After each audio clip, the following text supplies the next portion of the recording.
갈라디아서 전반부는 계속 그 율법과 복음에 대한 이야기, 관계, 또 율법과 언약, 복음, 약속, 똑같은 얘기죠. 그렇게 이제 이야기를 하고서 후반부에 와서는 이제 그리스도 안의 삶이 참 자유다. 그리스도 안에서만이 참 자유를 누리고 살 수가 있다. 그거를 이야기하고 있어요. 물론 갈라디아서 전체의 주제가 그리스도 안에서의 자유에 대해서 이야기하고 있는 것입니다. 그러기 위해서는 우리가 율법의 속박에서 벗어나야 되는데, 율법의 종로로 타는 데서 벗어나야 되는데, 그것을 벗어나는 길은 우리가 언약을 알고 언약을 믿고 언약을 따르는 그 길밖에 없다. 지금까지 이렇게 바울이 몇 번씩 강조해서 이야기를 했어요. 우리는 원래 율법의 저주와 정죄 아래 속박되어 있었고, 정말 하나님의 진노하에서 꼼짝달싹 못하는 그러한 상태에 있었어요. 그러나 지금은 우리를 자유케 하시는 그 자유로 말미암아 예수님께서 우리를 자유케 하려고 우리를 부르셨다라고 말씀하셨거든요. 그 자유로 말미암아 이제 죄의 종에서 하나님의 자녀가 되었다. 지금까지 계속 몇 번씩 강조해서 한 얘기고 들은 얘기예요. 여기 보면은 너희는 성령을 따라 행하라. 그리하면 육체의 욕심을 이루지 아니하리라. 이제 성령과 육체. 성령을 따라 행하라는 것은 성령의 인도하심을 받고 살아라, 그 얘기죠. 그리스도를 믿는 사람들은 다 성령을 받은 사람들이에요. 만약에 성령으로 하지 않고 누구든지 그리스도를 주시라 할 수 없다. 마찬가지로 성령을 받지 않은 사람은 그리스도인이 아니에요. 요즘에 한때, 요즘은 아니지만은 인기 있는 책 중에 지옥 가는 그리스도인이라는 그런 책이 있었어요. 그리스도인들도 지옥 갈 수 있다. 그 말 자체가 논리적으로 맞질 않는 얘기예요. 왜냐하면 그리스도인이란 성령을 받은 사람이고 성령으로 거듭난 사람을 그리스도인이라고 그렇게 이야기를 하는데, 그런 사람은 지옥 갈 수가 없어요. 이미 지옥하고는 상관이 없는 사람들인데 그냥 지옥 가는 교인들 그렇게 얘기하면 그건 되지만, 그리스도인이라고 얘기하면 그 논리적인 모순이다. 그래서 우리 이 세상 사람들은 성령을 따라 행하는 사람이 있고 육체의 욕심을 따라 행하는 사람들, 둘 중에 하나예요. 성령을 따르느냐 육체를 따르느냐. 육체라고 하는 것은 우리가 태어날 때 자연적으로 가지고 난 인간의 성품을 말하는 거예요. 자연적 출생에 의해서 우리에게 주어진 성품, 그게 육체예요. 부패의 대명사죠, 육체. 그리고 성령이라고 하는 것은 새롭게 출생한 상태. 무엇에 의해서? 하나님의 은혜에 의해서, 그리스도의 은혜에 의해서 성령으로 새롭게 중생이라고 그래요. 중생한 그러한 사람, 상태, 그것을 성령이라고 이렇게. 그래서 육체와 성령은 계속 싸우는 거예요. 그런 갈등이 항상 있어요. 그리스도인에게. 만약 갈등이 없다, 나는 예수를 믿은 이후로 지금까지 아무런 갈등이 없다, 그 사람은 예수를 안 믿는 사람이에요. 예수 믿는 사람이 갈등이 없을 수가 없어요. 우리가 성령대로 살고자 하지만은 우리 육신이 연약해서 그게 잘 안 되는 거예요. 그래서 로마서 7장에 보면 사도 바울이 뭐라고 얘기했냐면, 내 마음으로는 하나님의 법을 즐거워한다. 하나님의 법대로 살고 싶다. 선을 행하고 싶다. 선을 행하고자 하는 마음은 내게 있으나 죄와 또 내 몸속에 있는 죄가 나를 그렇게 행할 수 없도록 만든다. 계속 싸우는 거니까 우리가 겉으로 보기에는 한 사람이지만 루터의 말처럼 두 사람이 함께 같이 살고 있다. 성령의 사람과 육체의 사람. 서로가 막 싸워요. 싸워서 성령이 이기면 성령이 하자는 대로 할 것이고, 육체가 이기면 육체가 하자는 대로 하고, 그렇게 사는 게 인간이에요. 그런데 물론 불신자들은 그런 갈등이 없죠. 그건 육체를 따라 사는 것밖에 없으니까 갈등이 없어요. 그래서 로마서 7장에 있는 오호라나는 곤고한 사람이다. 누가 나를 이 사망의 몸에서 건져내려 하는 사도 바울의 고백이 사도 바울의 고백이냐 아니면 다른 사람의 고백이냐, 이거 가지고 이제 서로가 또 논쟁이 있었는데, 불신자에 대한 이야기다. 그런데 불신자는 그런 갈등이 전혀 없다. 그들은 죄에 대한 갈등 그런 거 없어요. 뭐가 죄인지도 몰라요. 자기 육체의 욕심을 따라서 본능대로 육체적 욕구를 따라서 살아가는 사람들이니까 그런 게 없어요. 그래서 육체의 소욕이라고 하는 것은 사실상 참 여기 19절 21절에서부터 쭉 나열하는 이런 것들, 추잡하고 더러운 것들이 성령을 거스린다. 육체의 소욕은 항상 성령과 서로가 갈등을 빚고 서로가 생각이 다르고 방향이 다르니까 서로가 싸운다. 성령을 거스리고 또 성령은 또 육체의 욕심을 거부하고 거스리고 하지 못하게 하고 그렇게 한다 그 말이죠. 그래서 육체와 성령이라고 하는 것은 화해할 수 없는 그러한 아주 철천지 대원수 같은 그런 관계다. 이거 절대로 화해가 안 돼요. 나는 육체와 성령을 화해시켰다. 그러면 있을 수 없어요. 물과 기름이 섞일 수 없듯이 육체와 성령은 서로 화해할 수 없는 그런 것이다. 육체의 욕심이라는 게 뭐예요? 타락한 인간의 본성에서 나오는 모든 죄악된 욕구. 무슨 소리냐? 불신자들도 얼마든지 도덕적으로 윤리적으로 뛰어난 그런 품성을 가지고 살아가는 사람들이 있지 않느냐? 물론 그렇죠. 우리보다도 훨씬 윤리적으로 도덕적으로 뛰어난 사람들 많아요. 그러나 우리가 볼 때는 그래도 하나님이 보실 때는 그 자체도 다 죄악이에요. 하나님을 거부하고 하나님을 모르는 것 자체가 죄악이에요. 그러니까 세상 사람들이 판단하는 기준과 하나님이 판단하는 기준은 다를 수밖에 없다. 그걸 우리가 알아야 돼. 서울 아산병원에 관절과 척추의 아주 권위자가 있어요. 이춘성 교수라는 분이 있는데 이분은 TV에 보면 명의라는 게 있잖아요. 명의들 100명이 우리나라에서 누가 척추 관절에서 제일 권위가 있는 사람인가에 1위로 뽑힌 사람이에요. 자기 형제도 또 서울대병원에서 근무하는 형제가 의사예요. 그 사람이 쓴 책이 있어요. 독수리의 눈, 사자의 마음, 그리고 여자의 손, 그런 제목으로 책을 썼는데 그 사람이 하는 얘기가 요즘에 보면은 제가 이제 척추관 협착증이다 이런 것 때문에 인터넷에서 정보를 얻으려고 하면은 다들 우리 병원에서는 수술하지 않고 시술로 한 20-30분만 시술 받으면 고칠 수 있다 이런 얘기인데 그거 다 거짓말이라는 거예요. 사기라는 거예요. 척추 수술은 현미경을 보고 사람 손으로 하지 않으면 그건 절대로 그걸 할 수 없대요. 근데 주사바 눌러가지고 그걸 구멍을 협착이 돼가지고 딱 늘어붙어 있는데 그거를 긁어낸다? 그건 그런 사기가 없다는 거예요. 그 의사들이 손 돈에만 돈독이 들어가지고 옛날 일본 말로 민나 도로부스키 전부 다 도둑놈들이다. 의사가 그런 양심 고백을 하는 거예요. 근데 그 의사는 워낙 그 방면의 권위자라서 다른 병원에서 이거는 상당히 어렵다 그러면 그 사람한테 다 보내고 또 일본이나 중국이나 러시아 이런 다른 나라에서도 오고 그래서 그 사람한테 수술 받으려면 2년 기다려 2년. 사람이 이렇게 밀려 있는 거예요. 제발 좀 오지 말라는 거예요. 자기 월급 받고 일하는 사람인데 너무 많이 오니까 그것도 그렇죠. 그 의사가 환자의 생명을 소중하게 여기고 그래야 되는데 돈에 욕심이 나서 환자 몸이야 더 망가지든 말든 경제적인 손실, 육체적인 손실 그런 거 생각하지 않고 그냥 돈벌이에만 급급한다. 이거는 의사로서 양심이 있는 행위가 아니다. 참 옳은 얘기고 그런 얘기. 그러면서 그 사람이 이제 자기가 좌우명으로 삼고 있는 이야기가 있어요. 우리말로 하면은 인파, 출명, 그 다음에 저파장.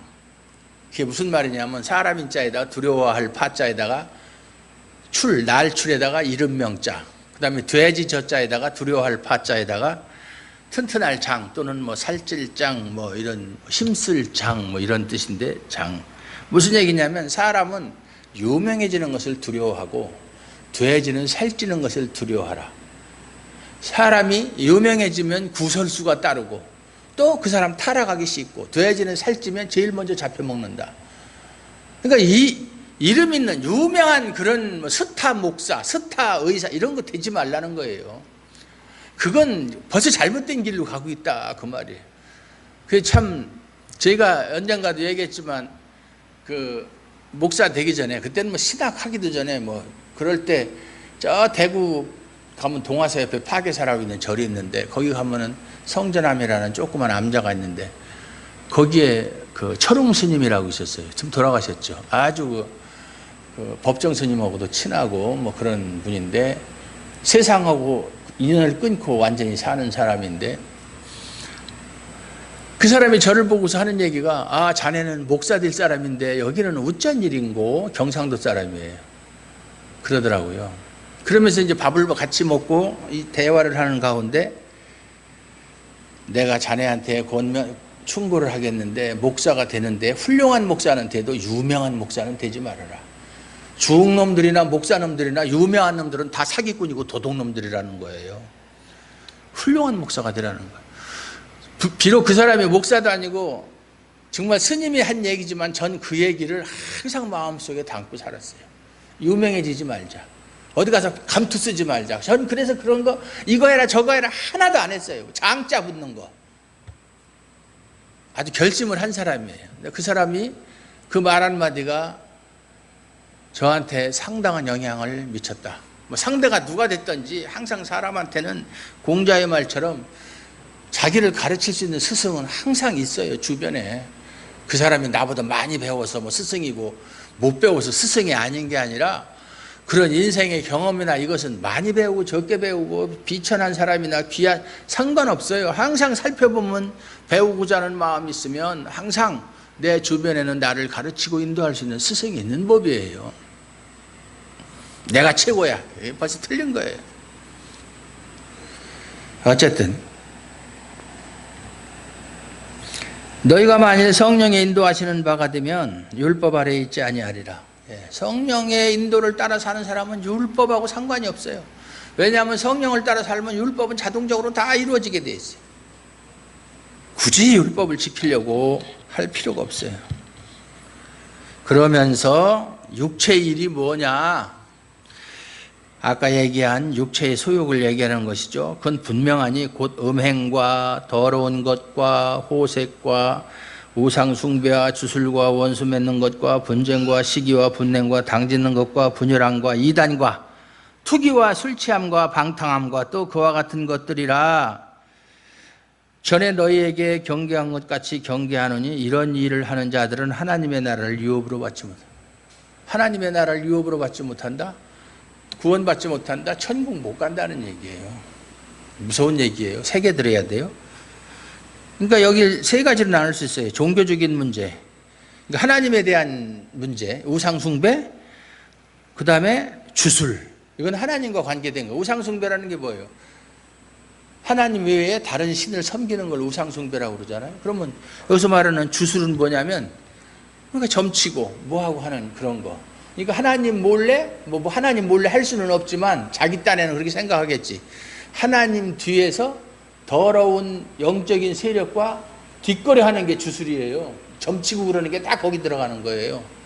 어디 가서 뭐 무당한테 뭐 굿을 한다든지 뭐 있을 수 없는 얘기죠. 우리 그리스도인들이 벌써 그렇다면 그 사람 그리스도인 아니에요. 그 다음에 이제 원수 맺는 것, 이런 건 이제 사람과 관계되는 것이죠. 원수 맺고 분쟁하고 시기하고 뻑하면 그냥 자기 성격을 절제하지 못해서 성질 부리고, 그 다음에 당 짓는 거, 당파 짓는 거. 우리나라 사람들이 특징이 그냥 옛날부터 뭐 사색 당파, 노론, 소론, 남인, 북인 뭐 그것 때문에 영조 때부터 정조 뭐 그 얼마나 많이. 그게 우리 한국 사람이 기질인 것 같아요. 당 짓는 거. 지금도 그렇잖아요.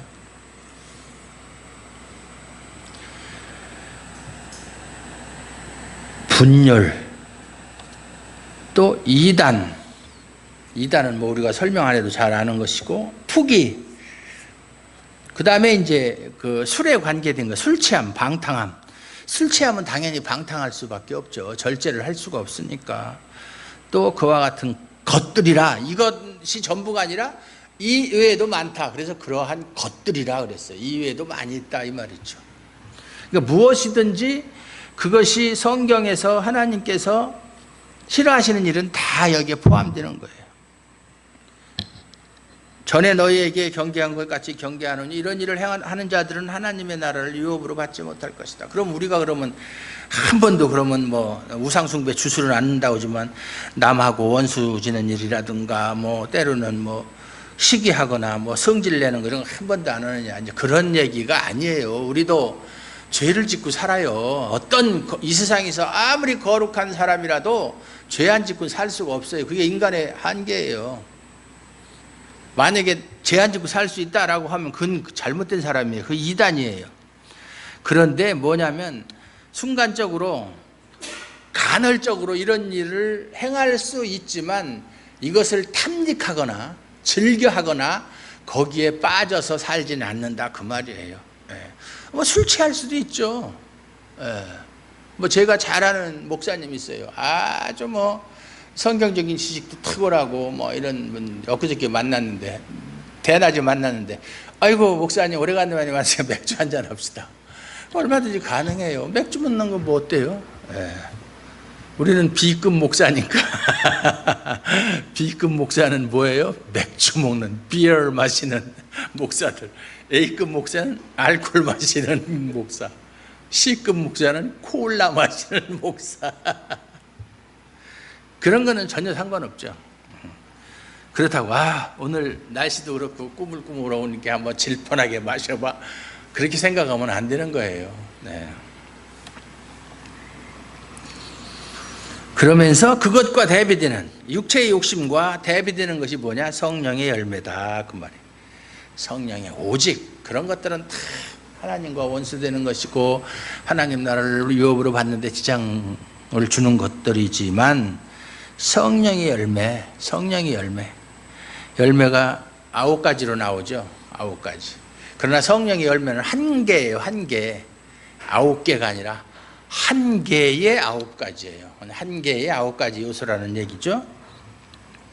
우선 사랑과 희락과 화평, 이것이 아주 그냥 그 성령의 삼총사라고 할 수 있는 사랑과 기쁨이죠. 희락은 화평. 어딜 가든지 피스맨이에요. 서로가 화목하게 하고, 하나님과 사람과 사람과 사람 사이에 평화주의자죠. 화목하게 하고. 그럼 그런 사람들이 이 세상에 많으면 전쟁도 없고 아무것도 없죠. 그리고 오래 참음, 자비 잘 알죠? 대자대비. 자비와 양선이 이제 선한 일을 행하는 거예요. 충성이란 믿음을 말하는 거예요. 제가 항상 얘기지만 충성이란 말은 믿음이란 말이다, 그 얘기예요. 충성이 죽도록 충성하라 그러면 내가 죽도록 하나님 시키는 일을 다, 그게 아니라 하나님을 믿는 믿음, 그걸 충성이라고 그러는 거예요. 그 다음에 온유와 절제, 이 같은 것을 금지할 법이 없느니라. 9가지. 그러나 우리 인간은 솔직히 말해서 이 9가지 열매를 맺을 수가 없어요. 그런 능력이 없어요. 그게 참 안타까운 현실이에요. 어떻게 맺을 수가 있느냐? 성령님께서 우리를 성령을 따라 살게 하면은 자연스럽게 맺히는 것이 성령의 열매다. 인위적으로 내가 맺혀야지, 이렇게 해야지 해서 되는 것은 아니다, 그 말이에요. 우리가 성령에 대해서 많은 사람들이 옛날부터 잘못 알고 있는 게 있어요. 성령이라는 게, 성령 충만이라는 게 무슨 뭐 만약에 그 배터리가 방전이 돼가지고 뭐 휴대폰 배터리가 다 이제 방전이 되면 충전을 해야 되잖아요. 그런 것처럼 내가 요즘에 기도도 잘 안 되고 뭐 성경 말씀도 잘 안 봐지고 뭐 그래서 이건 성령이 많이 떨어졌다, 이것을 충전을 해야 된다. 그럼 어떻게 해야 되냐? 열심히 기도하고 뭐 새벽기도 나오고 철야기도 하고 뭐 하고, 그것도 부족하면 뭐 기도원에 가서 또 집회에 참석하고 뭐 주야 삼창 부르고 막 그렇게 하면은 뭔가 좀 내 속에 뭔가 채워지는 것 같은 그런 생각이 들고, 이제는 내가 원하는 바라는 것이 이루어지는 것 같은 자기 기만이에요. 착각. 성령은 그것하고 전혀 상관없는 거예요. 기도원 같은 데 가면 그냥 예배 드리기 전에 막 찬송가를 빠르게 불러서 막 사람들의 감정을 고조시키는 거예요. 성령하고는 전혀 아무 상관도 없는 얘기예요. 여태까지 그렇게들 알고 있었잖아요. 얼마나 우리가 성령에 대해서 잘못 알고 있었는지 몰라요. 그래놓고 성령 충만함을 받으라. 성령, 심지어는 성령 받아라. 성령이 물건이야. 성령을 받게. 누가 주는데 성령을? 예수님이 주시고 하나님이 보내주신 성령을 목사들이 줄 수 있어요? 목사가 뭔데? 똑같은 인간인데 그건 줄 수가 없어요. 그 자체가 그건 참 제약된 소리죠. 성령이라고 하는 것이 그 성령 충만함을 받으려면 어떻게 해야 되느냐? 물론 기도해야 되죠. 당연히 해야 되는데, 첫째는 뭐냐면 하나님의 말씀을 늘 주기적으로 읽고 말씀을 묵상하고 또 그 말씀 가운데서 깨달은 바를 그걸 실천할 수 있도록 능력을 달라고 하나님께 기도하고 그렇게 해야 되는 거예요. 그게 성령 충만함 받는 비결이에요. 다른 비결은 없어요. 기도원에 안 가도 돼요. 철야기도 새벽기도 안 해도 돼요. 사도행전에 보면은 초대교회 때 7 집사를 뽑는 기준이 성령과 지혜가 충만한 사람 7을 뽑았다. 그래서 뭐 빌립이라든지 스데반이라든지 뭐 니가노르라든지 여기 바베나라든지 하여튼 7명을 뽑았는데, 거기서 성령과 지혜라고 하는 말, 성령이란 말이 하나님의 말씀에 충만한 사람, 그런 뜻이. 성령이 충만하다? 하나님 말씀에 충만하다. 그래서 하나님 말씀을 자꾸 더 알아가야 되는 거예요. 그러면 하나님의 뜻을 알아요. 그러면 그 뜻을 따라서 살기 위해서 하는데 힘이 부족해. 우리 힘으로 안 돼. 그러니까 더욱더 하나님께 도움을 구하는 기도를 하고, 그것이 성령 충만한 사람이 하는 일이에요. 이상한 것이 아니에요. 성령 충만한 사람은 걸음걸이가 다릅니까? 얼굴색이 다릅니까? 아니, 똑같아요. 이렇게 얼굴에 멍들어서도 성령 충만한 거 전혀 지장 없어요. 상관없어요. 강경희 집사님은 성령 충만하십니까?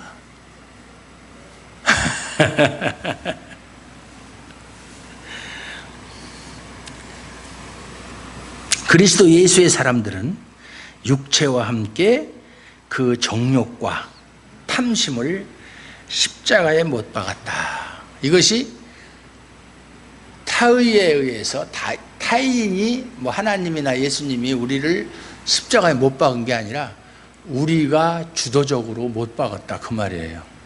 무엇에 의한 것이 아니라 우리가 스스로 못 박았다, 그 말이에요. 우리 그리스도 예수의 사람들은 육체와 함께, 육체에는 반드시 육체의 욕심이죠. 이게 정욕이에요. 정욕, 탐심이 골로새서 3장 5절에 보면 우상숭배라고 그랬어요. 이 육체, 조그만 육체지만 육체 안에서 나오는 것들, 예수님께서 마태복음에 그러면 사람의 밖에서 안으로 들어가는 것, 손으로 안 씻고 음식을 먹었다? 물론 손을 안 씻고 음식을 먹으면 비위생적이죠. 거기에 다른 병균이 묻을 수도 있지만, 그러나 그것이 중요한 것이 아니고, 설령 손을 안 씻은 상태로 음식을 먹었다고 해서 그 음식이 사람을 더럽게 할 수는 없다. 문제는 사람의 마음에서 밖으로 나오는 것들의 온갖 더러운 것이다. 악독과 살인과 간음과 음란과 부정과 거짓, 술수, 이런 것들이 다 사람의 마음에서 나온다. 그래서 예레미야 선지자도 이 세상에서 가장 더럽고 추악한 것이 인간의 마음이라고 그랬어요. 그 마음 죽여버려야 돼. 그 마음을 죽여버려야 돼요. 예? 그것이 육체를 대표하는 게 그거예요. 거기서 나와. 그것을 죽여버렸다. 육체와 함께 그러한 정욕, 탐심을 십자가에다 그냥 꽝꽝 다시는 살아나지 못하도록 못 박은 사람들. 이것은 무슨 비유적인 표현이에요. 욕심을 어떻게 우리가 십자가에 못 박습니까? 정욕을 어떻게 십자가에 못 박습니까? 그런 상태로, 그런 자세로 살아가는 것인데, 그렇게 살기 위해서는 성령을 따라 행하는 길밖에는 없다, 그 말이에요. 성령을 따라 행하라는 것은 성령이 인도하는 대로 내 자신을 거기에 맡기고 살아가라, 그 말이에요. 성령의 뜻을 거스르지 말고, 그거는 안 됩니다. 그건 못합니다. 그건 나중에 하겠습니다. 이렇게 성령의 뜻을, 성경에 뭐래, 성령을 소멸하지 말고, 이게 성령이 아니라 성령의 뜻을 무시하지 말고 거스르지 말고, 그런 뜻이에요. 성령을 소멸치 말라는 얘기가. 성령이 시키는 대로 하라는 얘기예요. 그러면 율법도 다 이루고 육체의 욕심도 이루지 않는다. 왜냐하면 성령과 육체는 서로가 싸우는, 그런데 성령이 이기면 육체가 원하는 것을 하지 않게 하기 때문에 그렇게 살 수가 있다. 여러분, 성령을 따라 사시기 바랍니다. 그게 그리스도의 사람이고 하나님의 자녀들이에요. 성령을 따라 사는 사람들이. 여러분 지금 성령을 따라 살고 있습니까? 왜 대답을 못해? 왜 이상한 눈으로 저를 쳐다보세요? 성령이란 소리 들어보지도 못한 사람처럼.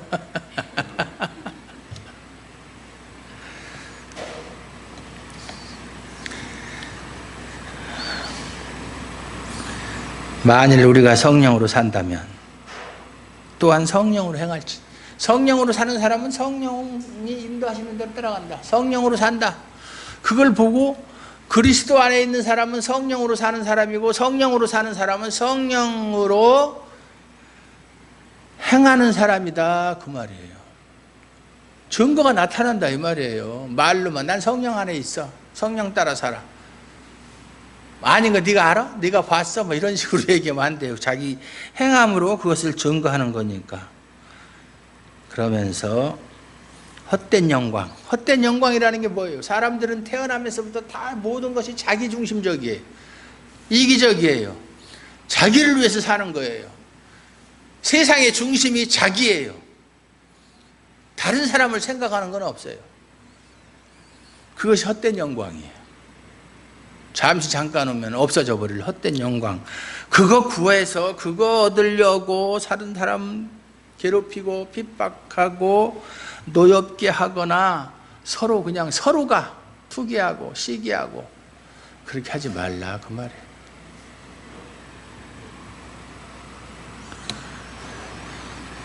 피차 서로가 그렇게 하면 결국 둘 다 망한다. 설령 상대방이 그러면 양보하고 말아요. 뭐가 무서워서 피하냐? 더러워서 피하지 않은 식으로 용서하고. 그 사람이 진정한 승리자예요. 이기면 뭐 할 거예요? 이기면. 제가 항상 그 삶의 원칙이 있는데, 누구하고 논쟁이 있을 때는 이 논쟁에서 내가 이김으로 인해서 저 사람도 유익하고 내가 유익하냐를 생각해서 나한테만 유익하고 저 사람한테는 불리하다 그러면 그런 논쟁은 안 하려고 그래요. 할 필요가 없어요. 왜냐하면 내가 이기면 저 사람한테 상처를 주는 것이고, 저 사람이 이기면 그것이 옳은 일인 줄 알고 계속 그 일을 할 거란 말이에요. 그게 사실 잘못된 일인데. 그러니까 아예 논쟁할 필요가 없어요. 그게 지혜예요. 삶의 지혜. 이러한 지혜도 성령 안에서 사는 사람은 하나님께서 성령을 통해서 다 지혜를 주시는 거예요. 성령과 지혜가 충만한 사람. 이런 사람들, 성령과 지혜가 충만한 사람하고 만나서 이야기하면요, 안 먹어도 배부르고요, 시간 가는 줄 몰라요. 너무나 좋아요. 남자끼리 만나든 여자끼리 만나든 할머니하고 만나든 어린아이들을 만나고 그런 거 상관없이 아주 그렇게 좋을 수가 없고, 그렇게 사랑하는 마음이 생기고 그런 마음이 생기는 거예요. 그건 인간적인 생각하고는 다른 거예요. 근데 아무리 조건이 좋고 뭐 해도 그것이 맞지 않으면 쳐다보기도 싫은 거예요. 대화하기도 싫고. 우리는 영적인 사람들이기 때문에 영이 통하지 않으면 쳐다보기도 싫어요. 우리는 영적인 공동체, 영적인 형제 자매들이에요. 성령을 따라 행하기를 바랍니다. 성령 안에서 살 때, 그리스도 안에서 사는 사람만이 성령으로 충만한 삶을 살 수 있고 참된 자유를 누리며 사는 사람들이다. 이러한 자유가, 이러한 진정한 복이 저와 여러분의 것이 되시기를 주님의 이름으로 축원합니다. 하나님 감사합니다. 오늘도 하나님께서 함께하여 주심으로 우리가 하나님 앞에 또 진솔한 마음으로 예배를 드렸습니다. 신령과 진정으로 이 드린 예배가 하나님 마음에 흡족한 예배가 되게 하시고, 이 예배를 통해서 우리가 하나님과의 관계가 더욱더 회복되고 하나님과 지속적인 관계를 맺고 하나님께 더욱더 의지하는 삶을 살 수 있도록 축복하여 주시옵소서. 예수님 이름으로 감사드리옵고 기도하옵나이다. 아멘.